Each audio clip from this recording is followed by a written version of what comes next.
Well, welcome to Bromley Wonders. Bit of an adventure today. We're going from the Belfry in Wishaw by, I guess, Minworth and all that. The golf place, you know, the golf place. We've got an event to jump on down in Uckfield, which is East Sussex, and it's a bit of a mission away. It's about a 3-hour drive, so gonna be a long one, but should be fun. And I don't think there's going to be much chance to see much down there because it'll be dark by the time I get there, and then it's straight to work, and then work finishes late, and then it's bedtime, so won't be too much going on as far as footage goes, but I'll try and get any interesting bits and bobs. Who knows, things in traffic might be interesting and fun. If not, we'll just have a little chat whilst we're stopping at services on the way, because I'm not in a particular rush to get down there. I think it all kicks off at about 5 o'clock, and it's currently 11:30, so plenty of time.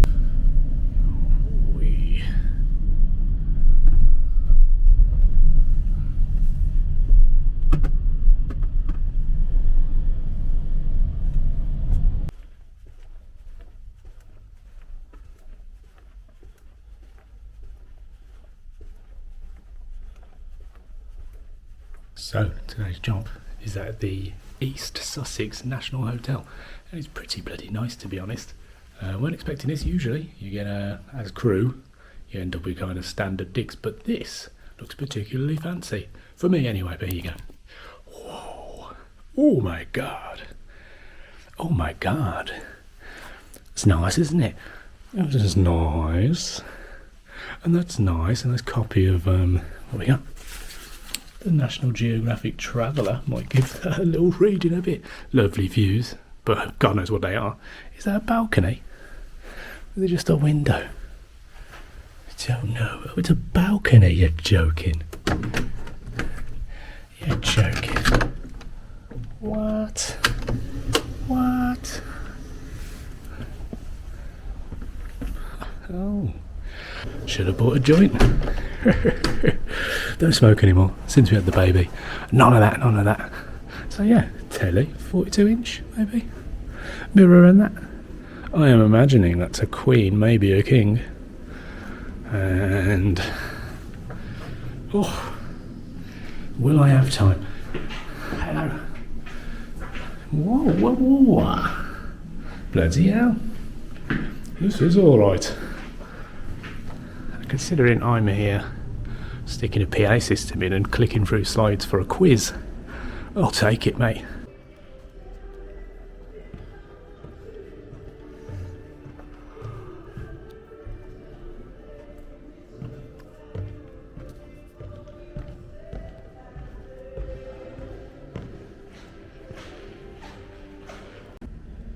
So breakfast was pretty popping, no complaints on my end. So let's leave them some feedback, because that's always good, isn't it? It's what we all want. Oh right, so as a valued guest, we care what you think. Please take a minute to let us know how we're doing. You're welcome. It was amazing. The bedroom was amazing. A great night's sleep. It was amazing. Cleanliness, all good with me. Dinner and drinks, popping. Breakfast, dank. What did you enjoy about your stay? Staff are great.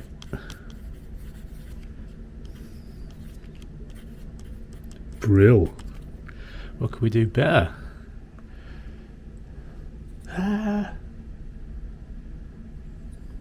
Dunno. It's all good, isn't it?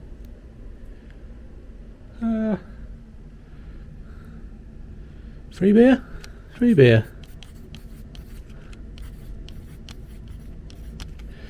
What would you like to see next time you stay with us? I don't know. Monkey wrestling? Never seen monkey wrestling.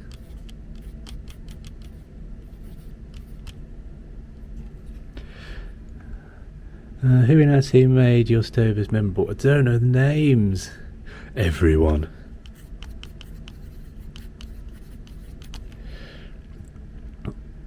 And I don't want any things, but you can know my name, guys. Date of stay. What is it? I don't know. Is it 22nd? Of the First.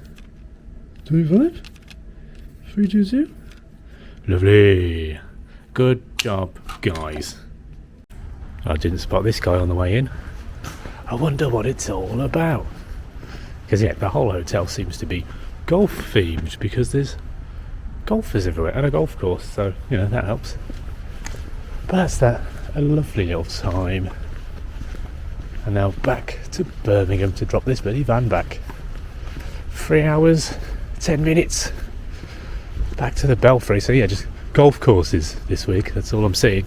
So that's the little travel down to, I guess I was in Uckfield is the technical area, maybe Little Horsty, somewhere down there, down south, East Sussex, past London, heading towards Eastbourne. We're all down there. But my journey here is coming to an end and it's time to bugger off home. So let's have some final views on the way out.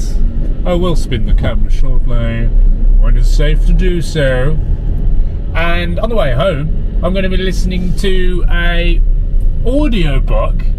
I think it's the Mysteries of the British Isles, which is, I listened to it all the way down here, which was 3 hours.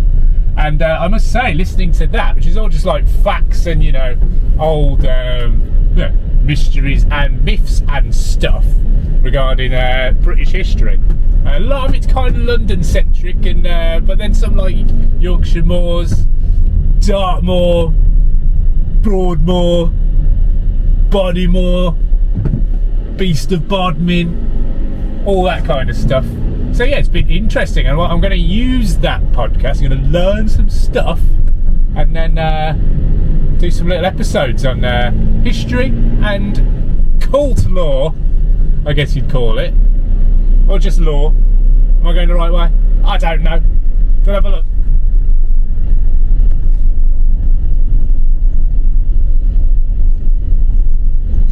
So this is us heading out of the National Conference Centre of East Sussex. It's cold in here, but I am back to wearing shorts religiously again because it's above 3 degrees, and I have accepted that I can't walk around in trousers for too long. It just fucking, these legs are too thick, and they don't really get cold, so you know. Feeling better. Oh look, pheasants. Feathers. Cool. What's the difference between a pheasant and a grouse? The famous grouse bottle looks very similar to those boys. Oh, why is this not looking that way? Can I make you look that way? There you go. Square it up. I think probably got about 11 minutes of half an hour of footage. Let's just keep filming because I've got nothing else to film today. Should be back for 1:30 in Birmingham, which is a mission. But it's nice. I don't mind driving. I've actually been toying with the idea of being a lorry driver, but I'm really unsure if I could give that industry the time it needs to flourish, because I do enjoy the as and when basis of life. Oh, another eagle. What was that bird? The brown one. Nice. I did a little read up on where the hell I am. So, Uckfield, which unfortunately I can't really drop in and see it, as much as it's literally here on the right if I go down there. Yeah, Little Horsted, that's also where we are. But Uckfield, a little read up, and obviously there's no imagery to go with this, so sorry. But apparently it was just a little town on the pilgrimage route, Canterbury to Chichester from London, I think, for the old, I think the 1200s it goes back to, and there was an old church there. There was a road called Pudding Cake Lane, which I think is pretty cool name for a street, and that's the case because there used to be a pub down there that used to sell cakes. So really genius stuff in Uckfield.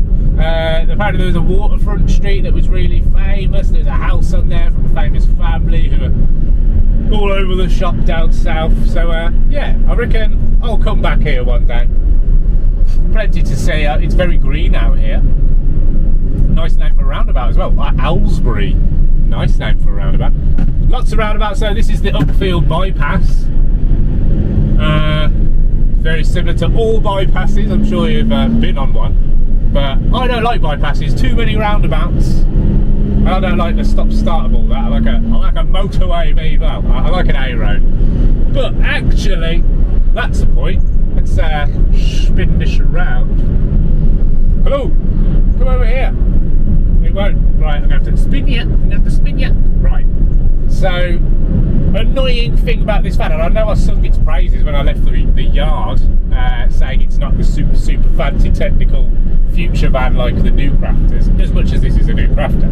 But really annoying feature. I think it's lane assist. They're kind of everywhere now, where the van must have sensors and or cameras that just find white lines, and whenever you're surrounded by white lines, it assumes you're in a lane and then tries to keep you within that lane. So if you drift, which is useful if you fall asleep, I guess, which I wasn't planning on doing, but if you drift too far to the white lines, the van steers away from the line, and when you're belting it down bloody A roads and B roads, yeah, it's just done it. Just tried to pull me right, even though it's split into two lanes. But yeah, when that's happening and you're just trying to drive and they're all pretty tight little roads, your van's fighting you on every corner, which is really cool. And I'll show you the roads that I mean in a mo.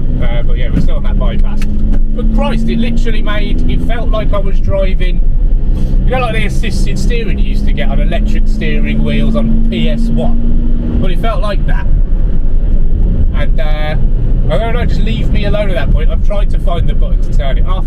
I don't know where it is. It could be in the system there, but like when you're driving through A roads, there's really hills and there's trees everywhere and cliffs to fall off. You don't really want to be playing with the big screen in the middle of the car. So ignored it, pressed a button that looked like it's got a car with sensors around it, held that down, did nothing. So I don't know if you can turn it off, but it's very annoying, Volkswagen. Get rid of it. Get rid of it. Okay, spin around. Bye-bye. How are the views? If you can get in the comments and let me know if this camera's been worth the time. I don't know, this video's just turned into a mashup now. Should I split this up? Let me know in the comments if I change it up too much. I know it's like kind of the point in making content is to stick to what you're talking about, but I find that this all ties it. Not only did we review the food on the way down here at Lyon, but we also reviewed the hotel room, we also reviewed the van, we're also reviewing the roads. Is that too much, or do you just like watching people do nothing, essentially? Because I realise that's all I'm into. Me and the missus, we watch YouTube all the time. We haven't watched TV for years, and all we actually do is watch things that piss us off. I'm going to call it a cringe binge. That's what we do. We watch people who do our heads in. We watch the unreasonable people, absolute crazies who they clearly just go shopping and tell us all about their shopping when they get home, argue with the fellas. I don't know, there's all kinds. We'll just watch anything. So is this you watching anything, or are you here for any reason? Let me know, and let's just start a little chat. Let's get to know each other, everyone. There's a couple of you that talk. Claire, Anne, thank you guys. There's a guy who's been talking up quite, is it Philip recently? He's been talking about cameras. Some guy, I mean, it's too spread. I spread the content too much. There's classic cars. So there's a few of you who like to talk about driving cars, engines and old stuff. There's a few of you who talk about the local history, nerds. And there's a few of you who just nice to catch up with every so often. So you're all appreciated is what I'm saying. There's actually nearly 700 of you, which is very nice, very nice. Right, so yeah, really appreciating any and all interaction with the channel, because it all really does help. And is this my time to say like and share and subscribe, because that appears to do the job for everyone else. And maybe I'll say there's a video I'm going to suggest at the end of the video that you might want to watch, but there's probably not a video that you might want to watch, so I won't bother. And I'm sure YouTube will just throw something at you anyway, because algorithms, baby. Just yeah, chuffed that the channel's slowly climbing. Every time I post some videos, sometimes you'll have some appear, and then I judge the videos, I watch them back with the missus, and I'm just like, nah, not a fan. And that just happened, actually. So you might have caught a walk around the canals and Birmingham and looking at electric lamppost chargers. But I found myself getting a little bit too depressing about my surroundings, and that's not what you want. You want to, it is what it is what I'm saying. You need to like enjoy where you're living without getting too down in the dumps about it. I don't want to become a professional complainer, you know, because it reminds me too much of, was it a Black Mirror episode? If you've ever watched Black Mirror, Charlie Borman's little series is that used to happen. Some of them were great, some of them weren't, but definitely worth a watch anyway. Give it a go. But yeah, it was like an episode, so it's basically about the dystopia of the human future and where it's all heading. And he's been pretty bang on about everything.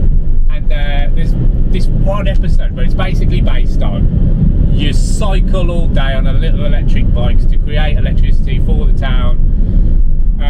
Whilst doing that, you garnered credits on your little system. It was a bit 1984, and then you go back to your bedroom, which is just basically a box room surrounded by LED screens, which threw adverts at you against your will unless you paid credits to turn them off.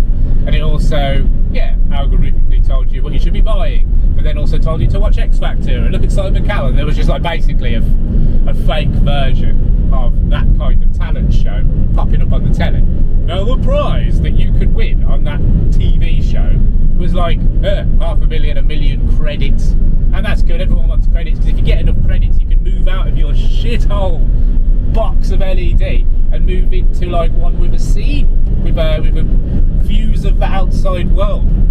So that everyone goes to play for that. And there's this guy, black guy, probably, yeah, he's a black guy, so you'll know which one I'm talking about. He's the main character. But he ends up wanting to win the show for a girl that he's met because he fancies her.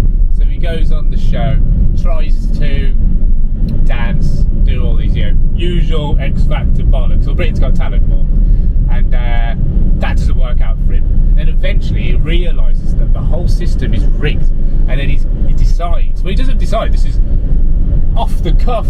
He has a mental breakdown on stage, live on air in front of everyone, and he holds some broken glass to his throat like he's going to kill himself if you don't listen to me. So then he starts ranting, and they all go bloody hell. And it's like, it's emotional, it's charged, is what the act is, even though it was all from the heart.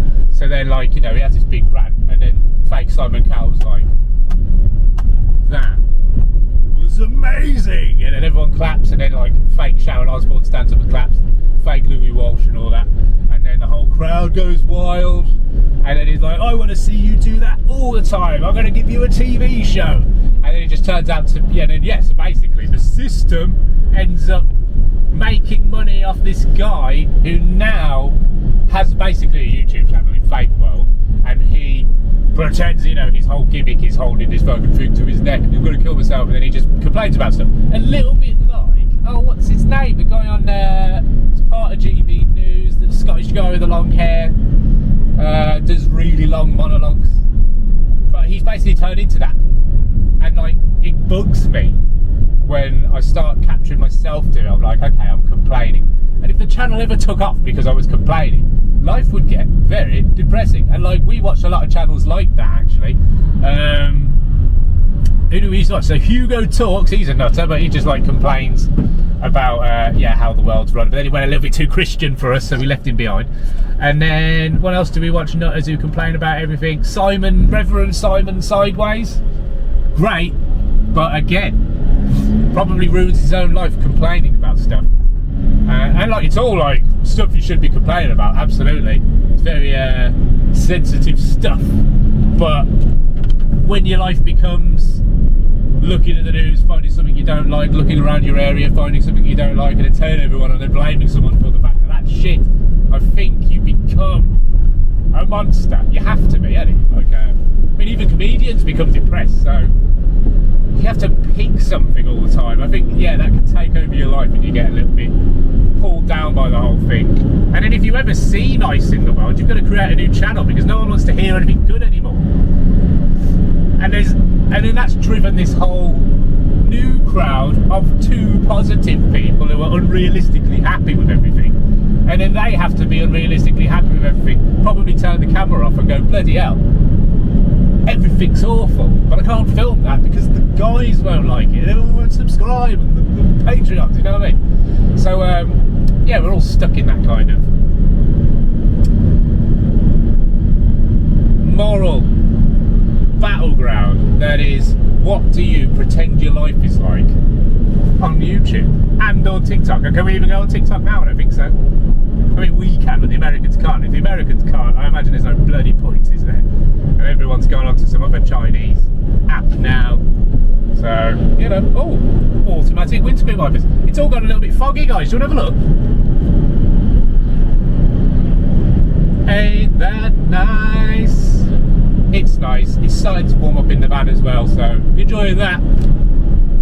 Oh, this is a long form video. Damn, what do I do with it? Do I split this into another video, but then it won't be about anything, it'll just be a random chat? I don't know. And maybe this is I'm sorry I'm rattling on so much. I'm not coked up. I had breakfast today, and that's something I don't do, and maybe that's why I have no energy all the time, but I'm feeling good. I am feeling good. Everything's going well. Work is picking up though, so gonna be a sad boy soon. But for now, pretty chuffed with everything. Oh, look at this. Don't know how well the fog's coming across on the camera, but it's pretty damn foggy, guy.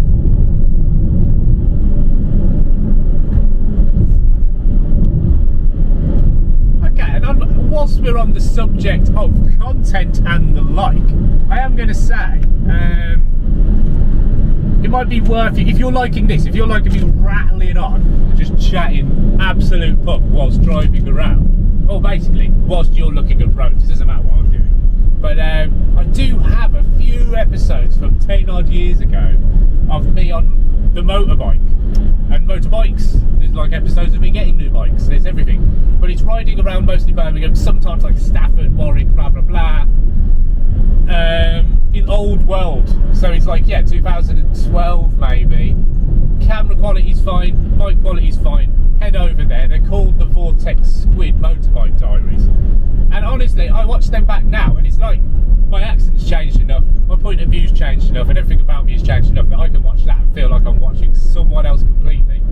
But it's entertaining enough, and you just get to see roads. If you like, yeah, you want to have a look around at the area 10 years ago when the roads were a bit better and the bus lanes were a bit better and things have changed.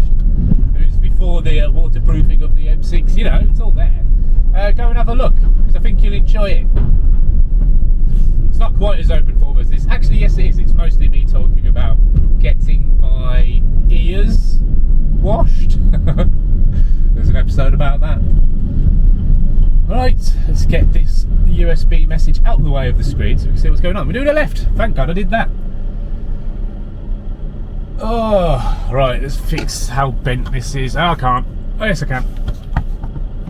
We're looking up a bit too much. There we go. That's it. Now, actually, I mean, there's probably some people watching this going, oh my God, why is this guy playing with the camera so much whilst driving? And I got an answer for you.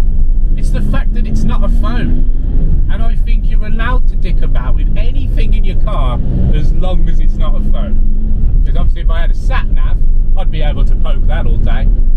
I believe if I had a walkie-talkie and I was a policeman, I could do whatever I wanted with that. If I had a Tesla and my entire car was an iPad, I could play with that, do what I want, put the telly on for the kids in the back, all this stuff. Oh my God, you can't see the cars, can you? So I'm going to have to pop the fog light on. Alright, I'm a responsible driver, look at that. But yeah, basically, it's just a camera. It's not a phone that I'm filming on. So I think I can do anything I want with it, I believe. And I will.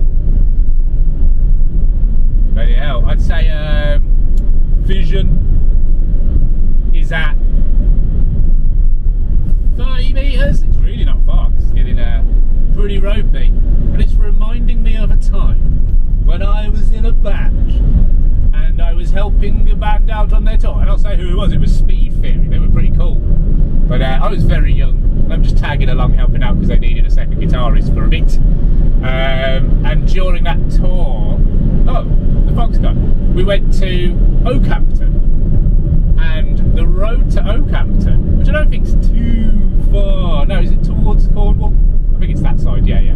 But yeah, super foggy. Couldn't see a thing, and it was just starting to remind me of that. But it was just almost a bit too much. Oh, lovely dog. We got a lovely dog.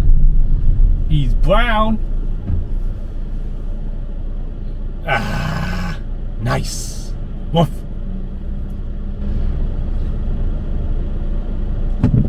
It's starting to get used to that stupid lane assist on the van. It's kind of been a bit fun, actually. Does feel like you're playing a game. Cookfield, my boys. Grab a seat, guys. Welcome to Cookfield. How's your wife? Oh, is that her over there? Mind if I? Right. Onwards. Yeah, I think with the rocky, rickety roads, that's where my little camera clamp starts to give up. And I will say, this camera clamp is the exact camera clamp from the bike days. I used to risk it all. It was a Sony action cam, the AS30, I believe. Is that what it was? And yeah, I'll just use this random. I'll show you the clamp once this video's over, once I've pulled over. And it's a bit rusty because it used to rain and all that. I think I got it from Jessop's back when you could buy things from shops. And it cost me absolutely nothing because it was on some kind of sale bucket. And I've never thrown it away for some reason, and now I've got a use for it once again. And I think they should be reinvented. They're brilliant. It's like a tripod / clamp mount, like a G-clamp. But it's really cool the way they did it, because there's a nice indentation which makes it usable on like handlebars, on posts, on bloody anything. And yeah, I'll never throw it away, and I'm glad I found it. It's one of those items. Do you have one of those items? Tell me in the comments if you do. But is there a completely random item that you do not throw away? It can appear in a random box. Like, for example, I used this clamp 10 years ago, and I was working at my old place 10 years ago, and then it ends up following all my drawers around the work. Once I got rid of motorbikes, so I wasn't filming anymore. It goes in a random drawer, then you move desks and it follows you into that drawer, and then you move buildings and you go anywhere and it follows you around. And then when you leave that job, I'm not telling you to leave your job, but if you do, you end up with one of those cool little boxes of just shit from work that you never really need anything out of, because it's all just pens and random USB sticks and that. And that's where I knew this clamp was going to be living, because I didn't have a clue where it was going to be. I needed all my bits together because of this boom arm idea that I mentioned earlier, and because this clamp's perfect for the job. And yeah, went to that box of stuff which I haven't really been in, because I left my job about 3 years ago. And yeah, man, it was in there. So is there anything like that in your life that you just hold on to for some reason, and you just know that eventually the Lords are going to smile over you and you're going to need it? Let me know. Is it a potato masher? Is it a bottle opener maybe? Let me know. We all got to have one. I'm assuming we all live the same life and I'm nothing special. So yeah, let's have a conversation. And if you've got this far in the video too, amazing. Which was something I was thinking about actually when I stopped filming because the camera fell over. But maybe all we are doing is watching other people waffle on, because it's a bit more real and nice than watching like scripted television, for instance. Maybe it's just a nicer feeling. It's a bit more of a human experience to listen to someone just rattle on. And it doesn't particularly have to be about anything, just stuff. We will watch that kind of stuff all day. I'll watch stuff that YouTube throws up on the screen with 2 views, they've got no subscribers, their house is a mess, and it's a lady with a moustache and she's talking about bloody, I don't know, tarot cards, or she's talking about loom bands. or knitting, anything, and I'll sit there and watch it, as long as she's crazy enough and different. I mean, even if, you know, one of the eyes ain't looking the same way as the other eye, I don't mind. It's interesting viewing. It's more interesting than the perfect people we put on telly. So maybe that's what this is all about. I don't know. I'm not sure why you'd be watching this unless it was just for your own sanity, or maybe even to just compare yourself to me and just go, you know what, everything's okay. Or the opposite, maybe you watch this and go, wow, I am so boring.